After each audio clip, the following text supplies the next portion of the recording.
Para conduzir avaliações de impacto das mudanças climáticas nos sistemas ecológicos, é necessário coletar, usar e interpretar dados de clima. No entanto, diversas bases de dados estão disponíveis, o que dificulta na identificação dos dados mais apropriados para cada estudo. Meu nome é Pablo Borges de Amorim e na aula de hoje eu vou trazer para você algumas informações que irão auxiliar você a identificar, coletar e usar os dados e informações climáticas mais adequados para o seu estudo. Ao final dessa aula, eu espero que você seja capaz de responder as seguintes perguntas norteadoras. Quais são as diferentes bases de dados climáticos disponíveis? Quais são as vantagens e desvantagens dessas bases de dados? E como lidar com as incertezas? Essa aula é parte da disciplina de Climatologia e Mudanças Climáticas do curso de pós-graduação em Ecologia da Universidade Federal de Santa Catarina. Mas se você não é aluna nem aluno, não tem problema. Fique à vontade para assistir, comentar e compartilhar com outras pessoas. Vamos lá? Vamos começar pelos dados observacionais. É importante ressaltar que existe uma iniciativa da Organização Meteorológica Mundial que coordena a rede observacional global. Chama-se Global Observing System. O GOS é um sistema coordenado de métodos e instalações para fazer observações meteorológicas e outras observações ambientais. O GOS compreende desde instalações de observação em terra, no mar, no ar, até no espaço através de satélites. Essas instalações pertencem e são operadas pelos países membros da OMM, incluindo o Brasil. Cada país se compromete a cumprir certos protocolos e responsabilidades, de modo que todos os países possam se beneficiar dos esforços. No Brasil, existem diversos centros que monitoram o tempo e o clima. Eu vou dar aqui alguns exemplos. O principal deles é o Instituto Nacional de Meteorologia, ou INMET. Além de fornecer serviços meteorológicos de alertas e produtos, o INMET também possui uma rede observacional abrangente composta de centenas de estações meteorológicas e os dados estão disponíveis no site. Outras instituições relevantes no fornecimento de dados são o CPTEC-INPE,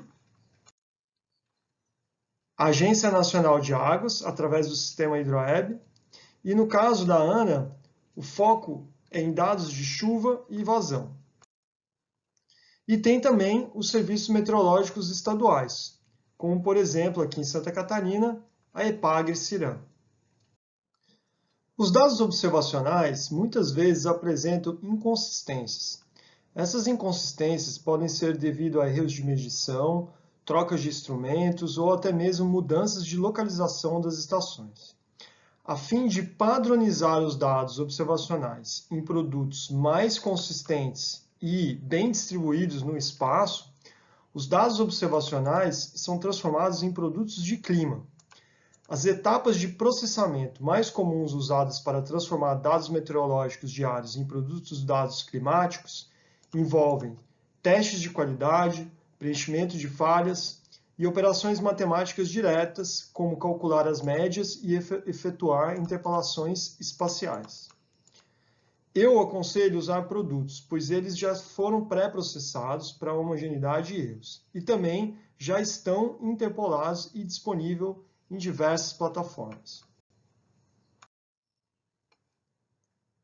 O CRU, do Climate Research Unit, possui várias variáveis, principalmente temperatura e chuva, de 1901 até o presente, e a resolução espacial é de 0,5 graus, ou seja, mais ou menos 50 quilômetros de resolução espacial. Se você está procurando apenas dados de chuva, eu recomendo o produto do CHIRPS. A resolução do CHIRPS é de 0,05 graus, ou seja, mais ou menos 5 quilômetros, porém os dados são apenas desde 1981 até o presente. O CHIPS é um produto que combina dados pluviométricos com dados de satélites, por isso que eles estão disponíveis apenas desde 1981. Além disso, existem dados de reanálise. Reanálise são dados gerados por modelos que usam uma vasta combinação de dados observacionais que estimam diversas variáveis em diversos níveis na atmosfera. A reanálise permite estimar variáveis e níveis com poucos ou nenhum dado, como, por exemplo, altura geopotencial ou vento zonal em altas altitudes. O ERA5 é o estado da arte em dados de reanálise. Possui dezenas de variáveis climáticas e a resolução é de 30 km. Atualmente, os dados começam em 1981 e vão até o presente. No entanto, em breve, eles devem lançar dados desde 1950. Para o Brasil, eu aconselho os dados do Xavier, que foi produzido numa publicação de 2015. Aqui nessa plataforma é possível baixar diversas variáveis, entre elas temperatura, chuva e umidade. Todas elas na resolução de 0,25 graus, ou seja, aproximadamente 25 km. Porém, esses dados eles estão disponíveis somente para o período de 1980 a 2013. O Climate Data Guide do NCAR, o CAR, é, para mim, fenomenal. É um cardápio com os principais produtos de clima, com informações básicas como resolução espacial, horizonte temporal e formato. Também inclui comentários sobre os pontos fortes e os pontos fracos de cada produto e para que eles são recomendados. Lá você tem um link para acessar e baixar os dados. Entra lá, eu recomendo muito e eu vou deixar o link aqui na descrição do vídeo. Outra possibilidade é o Climate Data Store da Copernicus. Lá também tem uma base de dados bem abrangente. Vale a pena dar uma verificada no banco de dados deles.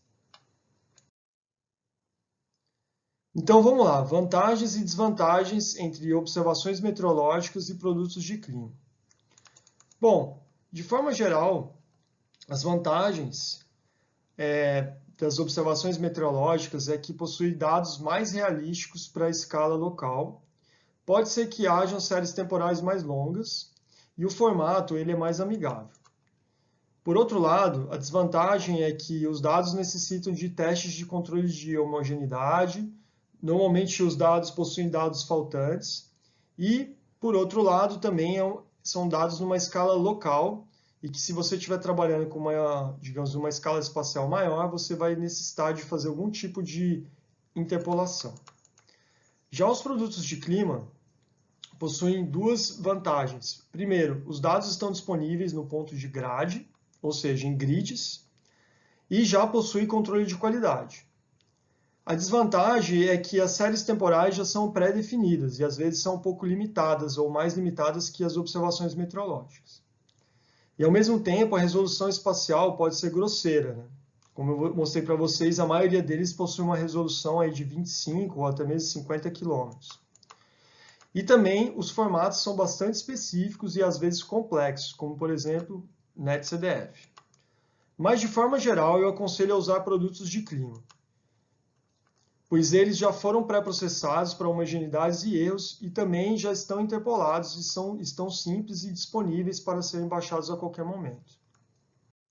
Bom, até o momento a gente falou de dados observacionais. E para a gente falar de cenários futuros, a gente precisa falar de modelos de clima. Modelos de clima são representações numéricas das leis de conservação de massa, de energia e de momento linear. Os modelos de clima possuem as rodadas históricas e cenários. As rodadas históricas são as simulações históricas, ou seja, simulações que representam o clima observado, o passado. Além disso, os modelos são forçados por cenários de emissões de gases do efeito estufa na atmosfera. No caso, no relatório 5 do IPCC, são os cenários RCPs, como eu falei nas aulas passadas, e mais atualmente os cenários SSPs. Então, em uma base de dados de modelo de clima, você vai encontrar esses dois tipos de simulações, o histórico e os cenários. Os dados de modelo de clima são armazenados no ESGF, Earth System Grid Federation. Aqui é um print screen da página web do ESGF. Para baixar os dados, você vai precisar fazer um cadastro. No canto esquerdo, você pode filtrar os arquivos de acordo com vários critérios, como, por exemplo, cenários, versão dos modelos, nome dos modelos, variáveis e muitos outros critérios. Infelizmente, não é muito intuitivo, pois possui várias siglas que normalmente nós não estamos acostumados. A vantagem é que inclui praticamente todos os modelos e todos os experimentos. Já a desvantagem é que o repositório inclui muitos experimentos, não somente aqueles do CEMIP, e às vezes é complicado de encontrar o que você quer. Ainda, para estudos com quantidades significativas de modelo, é praticamente impossível baixar todos os arquivos clicando um por um. Sendo assim, é necessário conhecimento de programação para baixar os dados usando scripts ou shells.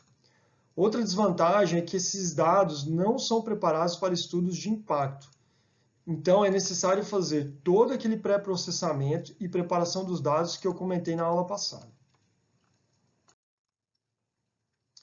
Outra plataforma interessante e a mais conhecida entre os biólogos é o CHELSA. A vantagem é que os dados do CHELSA já estão pré-processados, inclusive regionalizados usando downscale estatístico. E os dados estão disponíveis em um link FTP, que é bem fácil de baixar. A desvantagem é que a plataforma contém um número limitado de modelos, os horizontes temporais são pré-definidos e ainda não inclui os modelos do CEMIP 6. Outra opção para estudos na área de domínio da América do Sul é o Projeta, do CPTEC-INPE. A vantagem é que é bastante fácil de baixar os dados e eles estão em formatos bastante simples, como formatos em tabelas ou GeoJSON. Tem várias variáveis e vários índices. Além disso, são saídas de um modelo de downscale dinâmico na escala de 20 km. Tudo em português. A desvantagem é que inclui apenas 4 modelos de clima e não inclui os modelos do CEMIP 6. Agora, se você estiver interessada ou interessado em mapas prontos, eu recomendo o Atlas de Mudança do Clima, do KNMI, que agora está hospedado na Organização Meteorológica Mundial. Esse é o Atlas usado nos relatórios do IPCC. Lá você pode gerar diferentes mapas, desde tendências observadas até cenários de mudança do clima.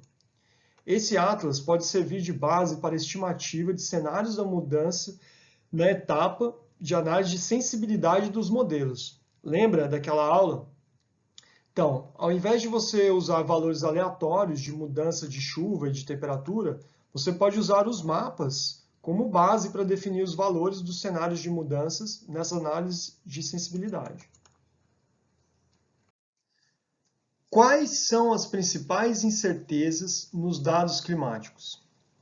Essa figura aqui ilustra a cascata de incertezas em estudos que usam modelos de impacto com abordagem top-down. Mas, de forma geral, as recomendações aqui também servem para abordagem de indicadores.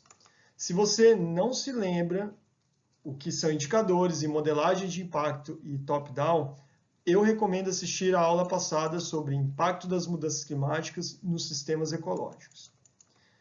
Bom, primeiro aqui você tem vários cenários de emissões do gases de efeito estufa, que vai desde o business as usual, o cenário mais pessimista, até mesmo o cenário mais sustentável, o cenário otimista. Ao mesmo tempo, existem dezenas de modelos de clima. Na versão atual do CEMIP 6, já estão disponíveis as saídas de pelo menos 40 modelos de clima. Fora isso, ainda tem as condições iniciais dos modelos, que é basicamente a parametrização com que o modelo de clima inicia as simulações. Para você ter uma ideia, eles rodam o mesmo modelo com diferentes parametrizações. Além disso, você ainda tem diversos tipos de modelos de downscaling, correção de viés e modelos de impacto. E seguindo a mesma lógica, quanto mais, melhor. Em uma condição ideal, você teria que considerar uma quantidade absurda de modelos para poder estimar todas as incertezas inerentes à cadeia de modelagem de impacto, que é esse gráfico aqui embaixo que representa as incertezas. Quais métodos existem para lidar com essas incertezas? Uma maneira para lidar com as incertezas sem precisar baixar uma quantidade imensa de dados e rodar dezenas de modelos é coletar uma amostra que represente o alcance das incertezas. Ou seja, selecionar os dados que representem a distribuição estatística das incertezas. Tipo assim, aqui nessa distribuição das incertezas aqui embaixo, pegue o pior caso, o melhor caso e um caso intermediário. A ideia é que todo o resto estará dentro desse conjunto de casos. Nesse sentido, para os cenários de emissões, o mais recomendável é usar o cenário mais pessimista, que é, por exemplo, o RCP 8.5, e o cenário mais otimista, o RCP 2.6. E também o cenário moderado, que é o RCP 4.5. Em relação aos modelos, o IPCC recomenda o uso de um conjunto significativo de modelos, de preferência todos. Mas isso pode se tornar inviável dada a quantidade exorbitante de modelos. Sendo assim, o IPCC recomenda os seguintes critérios. Primeiro, usar os modelos mais recentes. No caso, os modelos do CEMIP 6 ou até mesmo do CEMIP 5. O segundo critério é validação, ou seja, a comparação dos modelos com os dados observacionais. Alguns modelos funcionam melhor para certas variáveis do que outros. E isso também pode variar de região para região. O mais prático é verificar na literatura. Inclusive, tem um capítulo do IPCC que trata somente de avaliação de modelos. Pelo menos ali, você tem uma referência de quais modelos são mais apropriados para a sua região e para as variáveis de interesse. O terceiro critério é a representatividade. Como eu disse antes, o IPCC recomenda o uso de um conjunto significativo de modelos. Pode ser prudente escolher modelos que juntos representem uma variedade considerável de mudanças. Por exemplo, aqueles modelos que estimam mudanças mais significativas e aqueles modelos que mostram as mudanças menos significativas. Assim, você consegue garantir uma amostra consistente das incertezas inerentes ao processo de modelagem. A exemplo, nesse gráfico aqui, temos os cenários derivados de um conjunto de dezenas de modelos forçados por vários cenários de emissões. No eixo horizontal é a mudança de temperatura e no eixo vertical a mudança em precipitação. O período aqui é 2046 a 2065, menos 1980 a 1999. Cada cruz aqui representa uma projeção de um modelo de clima forçado por um cenário de emissão de gases de efeito estufa. Eu basicamente coloquei todas as projeções dentro de um mesmo gráfico e verifiquei o que cada projeção dizia em termos de cenários de mudança de temperatura e de chuva. Ao invés de usar todas essas projeções como entrada para o modelo de impacto, eu posso escolher aquelas projeções que são representativas a todas as possibilidades de cenários, que são essas coloridas aqui. Ou seja, desde um cenário mais frio e seco, como esse daqui, até um cenário mais úmido e quente, como esse daqui em amarelo.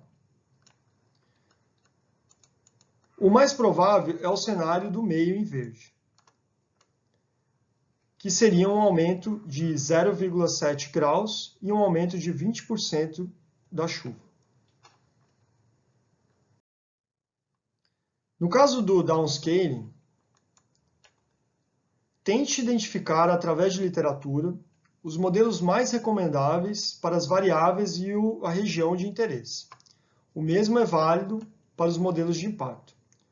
Ao final, você terá enredos ou storylines, que é essa última coluna aqui. Por exemplo, aqui em verde você teria uma combinação de dados e modelos que levaria a um cenário de impacto menos severo. O cenário mais provável seria esse amarelo e o cenário de impacto mais severo é esse aqui em vermelho.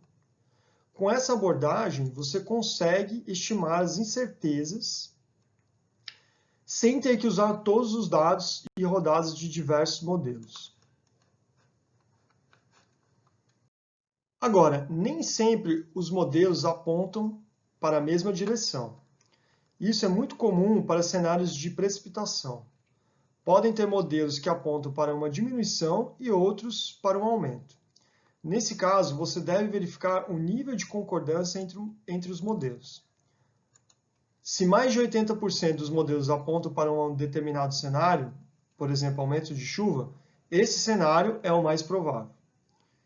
Nesse gráfico aqui, podemos verificar a concordância entre os modelos a respeito da mudança no bioma causada por fatores climáticos, entre 1990 até 2100. Quanto mais escuro, maior é a concordância entre os modelos de que alterações nos biomas ocorrerão devido a mudanças no clima. Nesse caso aqui, é a concordância entre os modelos quanto às mudanças na probabilidade de ocorrência de incêndios. O azul escuro são as áreas onde mais de 67% dos modelos concordam com diminuição. E as áreas em vermelho escuro são aquelas onde mais de 67% dos modelos concordam com o aumento da probabilidade de incêndios. Se você quiser saber mais sobre quais dados usar e como conduzir avaliações de impacto das mudanças climáticas nos sistemas ecológicos, eu recomendo acessarem o portal do Climate for Impact. Eu vou colocar o link na descrição desse vídeo. Lá tem 5 exemplos de uso de dados de modelos climáticos em estudos de sistemas ecológicos. Tem uso de dados de modelos climáticos na modelagem ecológica para a Holanda, uso de dados de modelos climáticos no modelo para análise de população, uso de dados de modelos climáticos para avaliar a estabilidade do estoque de carbono na Amazônia boliviana. Tem também avaliação do impacto do clima em uma espécie de musgo vermelho. E, por fim, tem um estudo sobre o impacto das mudanças climáticas na biodiversidade de peixes de água doce em grande escala. Entra lá e dá uma conferida que vale a pena. Bom, espero que você agora tenha uma ideia desse imenso universo de dados de clima e que você saiba o que levar em conta na hora de escolher os dados mais apropriados para o seu estudo. Até a próxima!